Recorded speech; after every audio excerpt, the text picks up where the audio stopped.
किसकी एप्लीकेशन की बात कर रहे हैं? तो हमने ए और बी वेक्टर को ऐड किया है, vector A and vector B.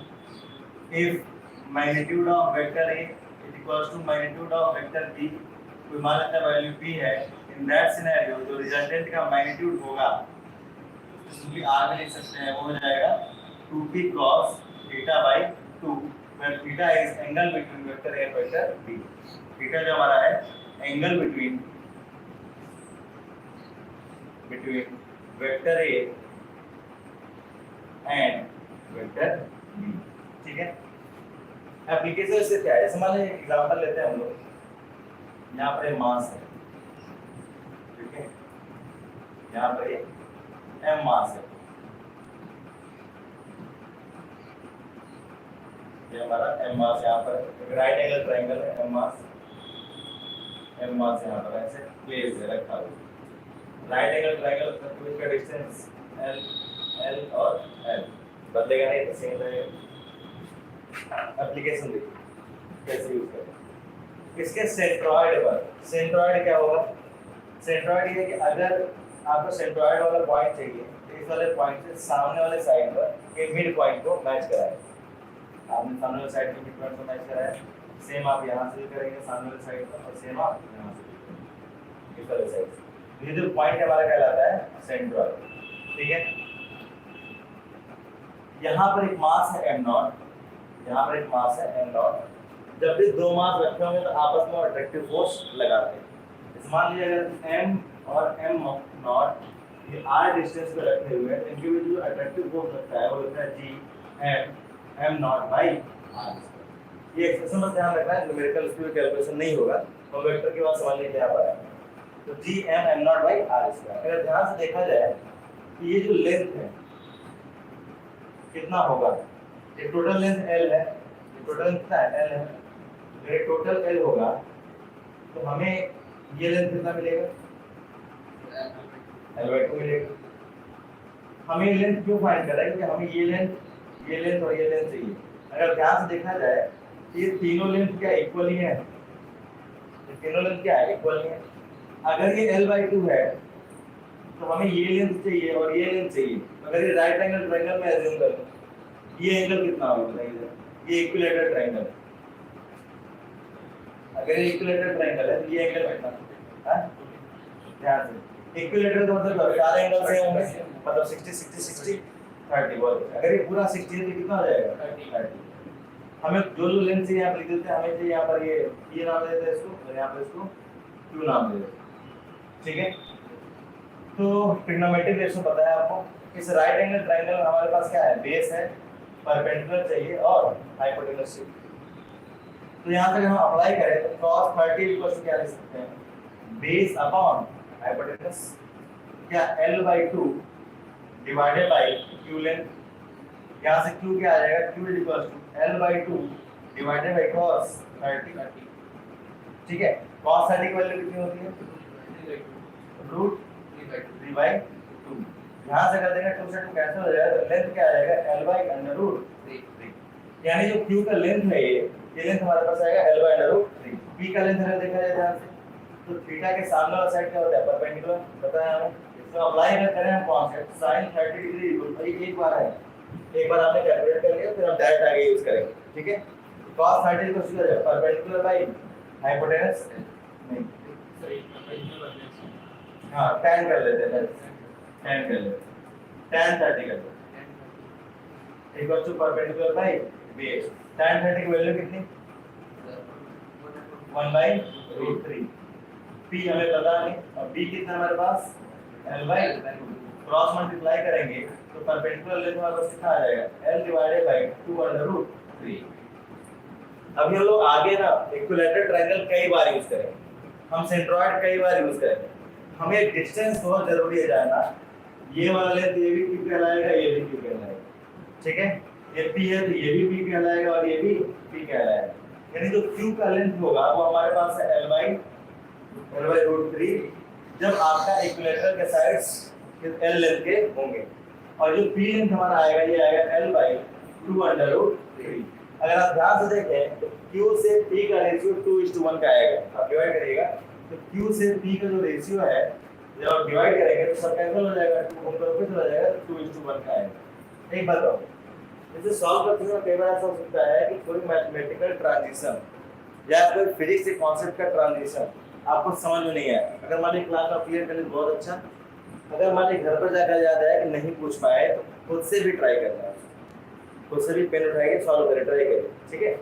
ये रेशियो आ गया, यानी हमारे पास सबसे बड़ा प्रॉब्लम ये दूर हो गया, ये हमें मिल गई, इसके भी जरूरत नहीं है हमें, लेकिन फिर मैंने बता दिया आगे के यूज के लिए, ठीक है।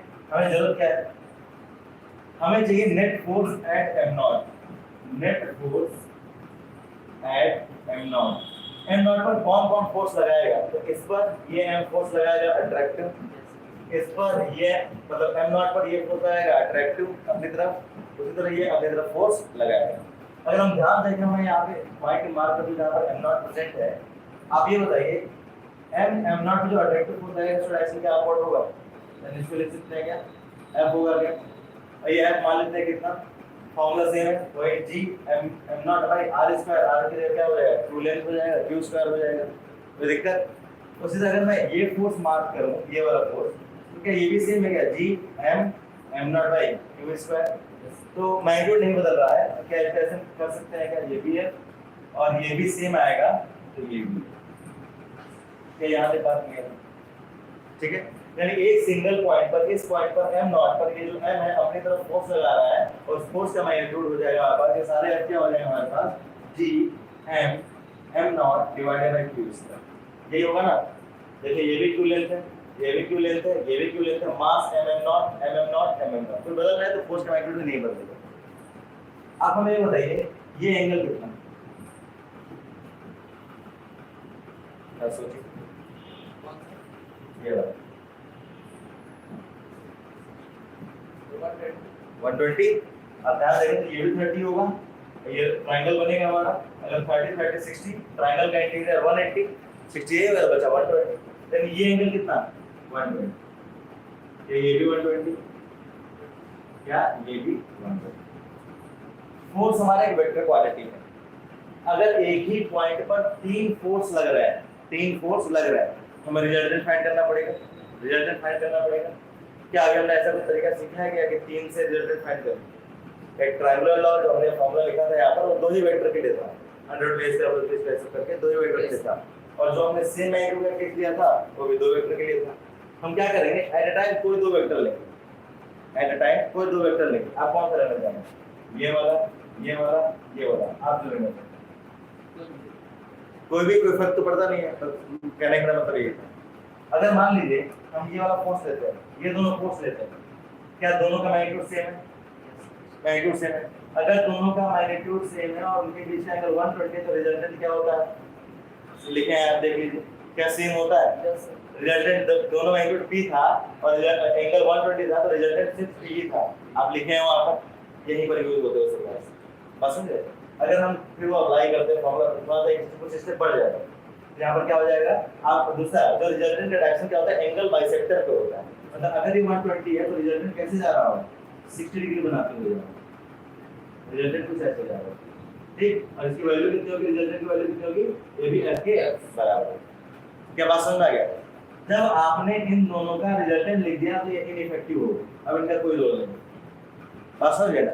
रिजल्टेंट का मतलब होता है कि दोनों मिलकर जैसा बिहेव करेंगे वो अकेला करेगा, जैसे आप रिजल्टेंट लिखते हैं तो ये दोनों आप मान लें कि वो वहां पर प्रेजेंट नहीं है, ठीक है, कंफ्यूजन नहीं होती, हम रिजल्टेंट लिखने के बाद इसको कंसीडर करते हैं, ऐसा नहीं, जिनका हम रिजल्टेंट ले लेते हैं वो फिर इनइफेक्टिव हो जाएंगे, ठीक है। अब बचे कौन, एक ये बचे और एक ये बचे, आप देखिए f नीचे और f ऊपर, इनके बीच का टोटल एंगल कितना 180, रिजल्टेंट कितना हो जाएगा 0 हो जाएगा। तो फाइनल अगर देखा जाए तो क्या कह सकते हैं, net force at am not 0 हो जाएगा क्या, बस सुना क्या। तो अगर ऐसा कोई डिस्ट्रीब्यूशन हमें देता है, सॉल्व करने में ज्यादा प्रॉब्लम नहीं होगा, तो कुछ और वेरिएशन हो लेंगे, इसको नोट करिए, तो टाइम ऐड कर सकते हैं। Polygon law of vector addition, vector addition पहले समझिएगा क्या कह रहे हैं। पहला तो यह स्टेटमेंट कि multiple vectors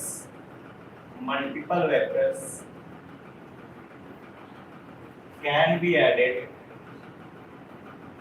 can be added at a time, added at a time, ठीक है।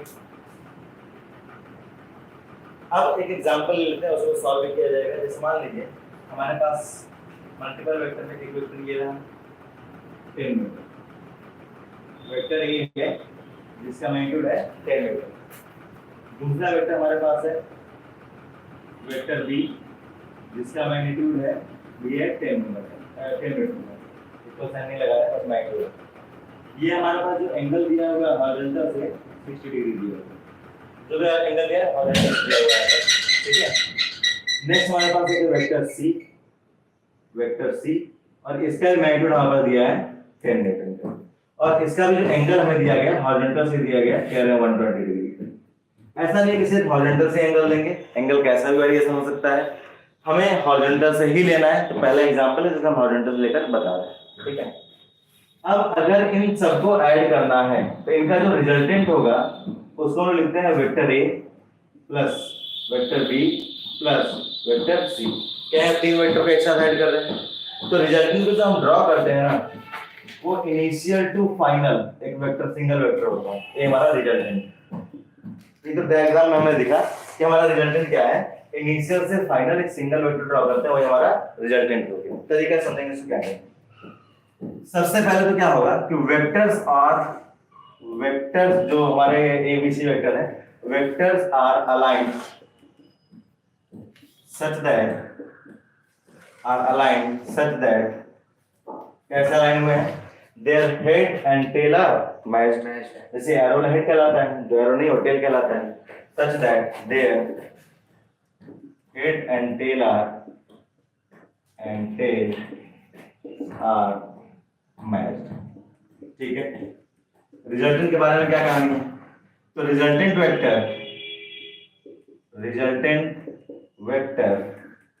इज अ सिंगल वेक्टर कहां से कहां तक, फ्रॉम इनिशियल टू फाइनल,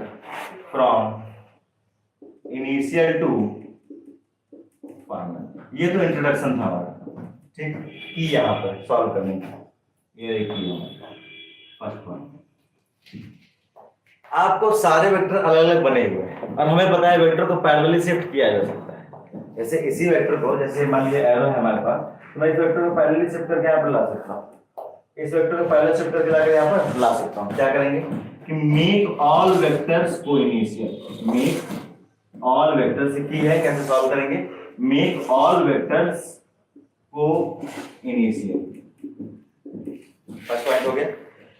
कोइनिशियल मतलब कि सबको ओरिजिन पे लेते हैं, सबका टेल एक जगह मैच करा देंगे, सबका टेल एक जगह मैच करा देंगे। नेक्स्ट क्या करेंगे, सेकंड पॉइंट हो जाएगा, जो एक्स एक्सिस में जो कंपोनेंट होंगे, जब कोइनिशियल करने वाले क्या करना है कि break their components and break there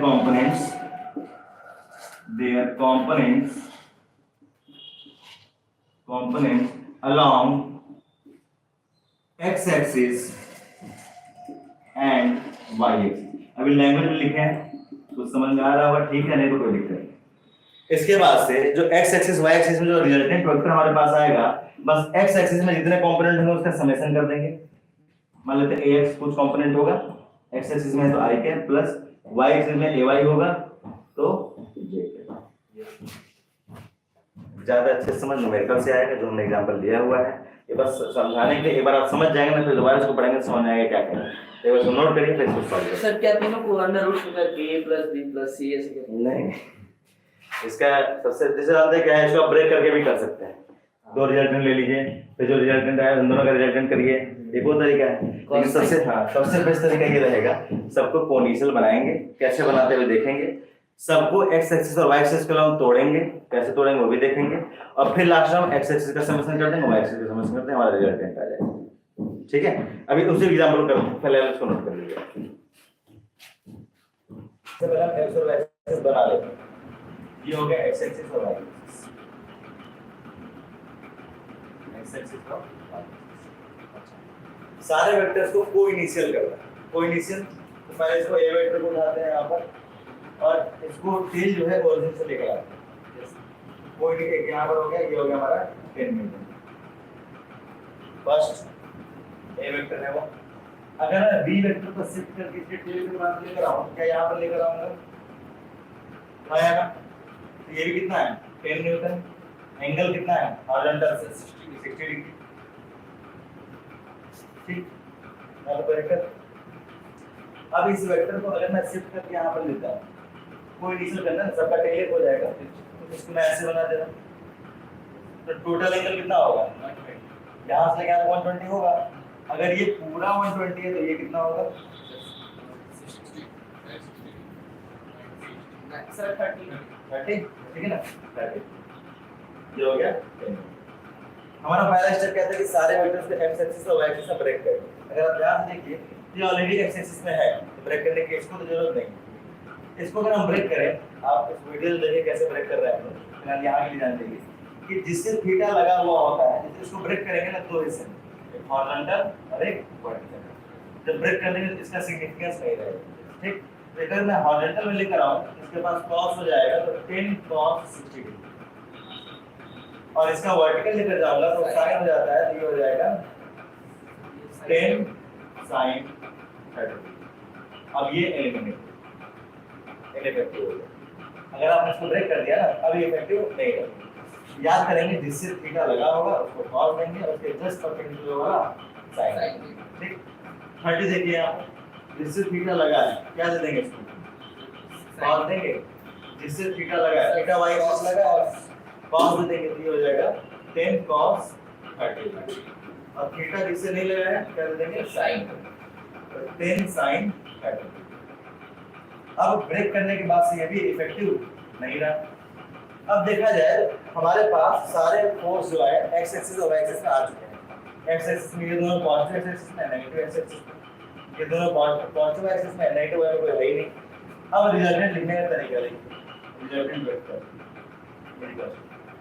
positive axis में जो है उसको प्लस लेंगे, नेगेटिव वाई एक्सिस में जो है उसको माइनस लेंगे। क्या हो जाएगा इसको देखिए, 10 + 10 cos 60, ये पॉजिटिव एक्सिस में, नेगेटिव में कौन है तो -10 sin 5। बात समझ में आ गया? ये पूरा x एक्सिस के बारे में बात कर रहे हैं, x एक्सिस के लिए हम क्या लगा देते हैं? i कैप लगा। ठीक है ना? y एक्सिस की बात करते हैं तो प्लस, क्या ये दोनों पॉजिटिव y एक्सिस में है, नेगेटिव में कोई है ही नहीं, तो इसका कोई दिक्कत ही नहीं है। क्या लेंगे हम लोग? 10 cos 30 डिग्री, ये भी प्लस में है, 10 sin 30 डिग्री। ये दोनों किधर है? पॉजिटिव वाई में है, क्या लगाएंगे? जे के ऊपर। तो दिक्कत यार, अब वैल्यू पुट कर देना आपको, हो जाएगा 10 + cos 60 की वैल्यू कितनी? 1/2। sin 30 की वैल्यू कितनी? 1/2। कोई डाउट यार? ये क्या है? 60 30 प्लस 10 cos 30 की वैल्यू कितनी? √3/2।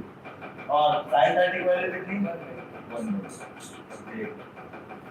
ठीक है, अगर आप ध्यान से देखें ये दोनों सेम ही है, क्या कैंसिल हो जाएंगे, क्या बचेगा? केवल 10 बचेगा। तो रिजल्टेंट हमारे पास आएगा 10i कैप प्लस यहाँ बस आएगा 5, यहाँ बस आएगा 5, तो 5√3 प्लस 5 आएगा।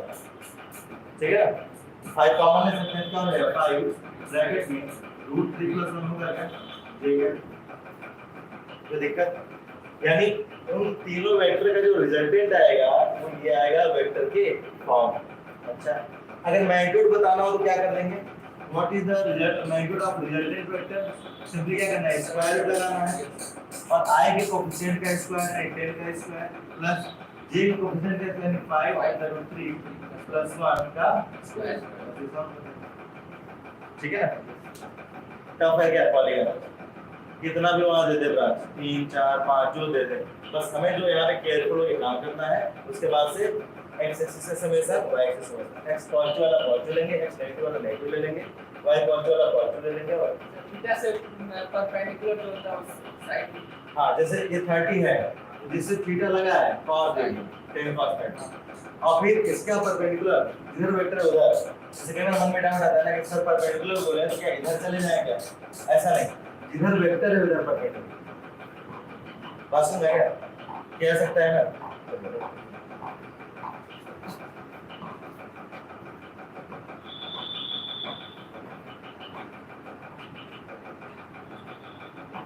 सर एंटी क्लॉकवाइज जो सर जैसे सर एंटी क्लॉकवाइज जो वैल्यू इधर से दी जाती है सर थीटा के नीचे वाली जो वैल्यू रहती है cos में दी जाती है और ऐसे दिखाया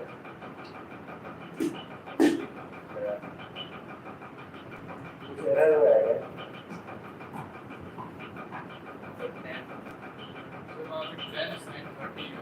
हाँ?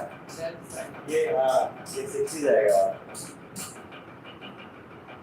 ये इसका है ना परफेक्ट एंगल 60 जाएगा, ये क्या हो जाएगा 60 हो जाएगा, 60 वैल्यू क्या होती है √3 वैल्यू, और तो सेम ही आ जाएगा हमारे पास। यस सर कितना आएगा 5√3 तो प्लस हो जाएगा, कितना हो जाएगा फिर √3 हो जाएगा ना पूरा आ जाएगा। सर अब सही हो चुका है सर वही सर वही हम कह रहे थे सर इधर के तो वही आ रहा है 30 हमें यहाँ पर 60 यस तो फाइनली क्या हो जाएगा उसका सर क्योंकि पीछे हम लोग किए थे सर तो नहीं ठीक है, अगर वो ध्यान में है तो अच्छी बात है, ये इसलिए मिस्टेक होती है, ठीक है ना। तो ये 60 अगर उसको ब्रेक किया देख तो 60 ही होगा, ठीक है। कि जब भी आपको वेक्टर एडिशन या सब्ट्रैक्शन करना हो, ठीक, और गिवन वेक्टर वेक्टर के फॉर्म में, गिवन वेक्टर वेक्टर के फॉर्म में हो तो आप डायरेक्टली एफनेट वेक्टर लिख सकते हैं, सिंपली वेक्टर्स का summation f1 plus f2 plus f3, ये ध्यान रखना है।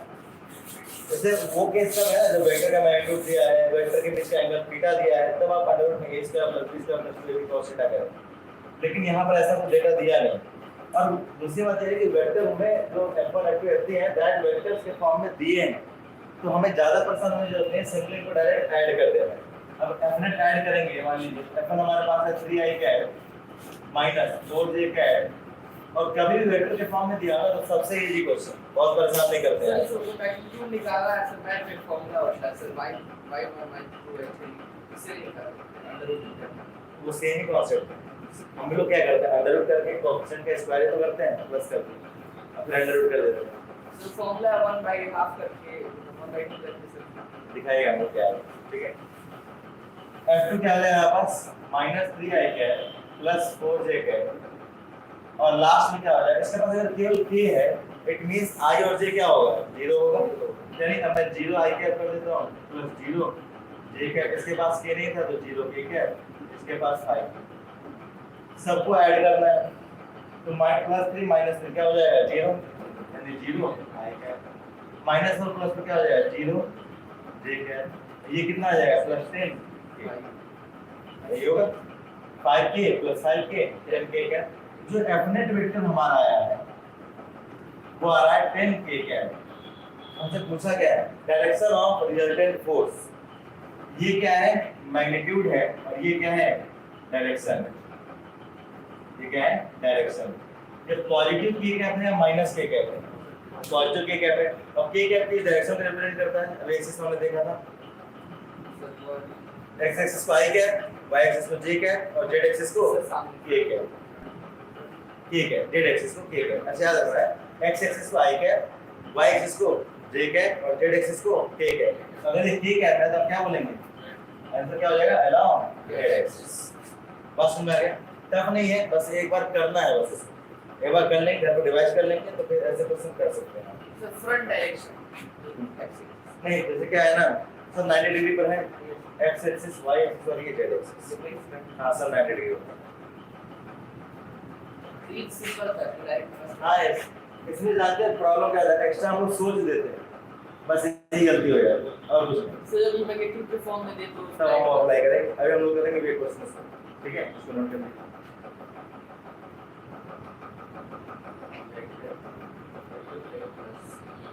वेक्टर क्वेश्चन अगर एक ग्रिड में आ गया ना, अब मान चलिए कि आपकी शुरुआत अच्छी हो फिजिक्स, क्योंकि हर जगह आएगा, हर जगह और शुरुआत के क्वेश्चन आप एक बार देख लीजिएगा एकदम ध्यान से, ठीक है। सर वेक्टर है और बड़ा कॉन्सेप्ट बहुत आप वेक्टर वैसे मैथ में पढ़े, इंटीग्रेशन वगैरह देखते हैं सर, उसको वो बहुत लंबा चैप्टर है इसलिए बस लेकिन फॉर्मूला है इसी साल है क्या, इसी साल है देखे थे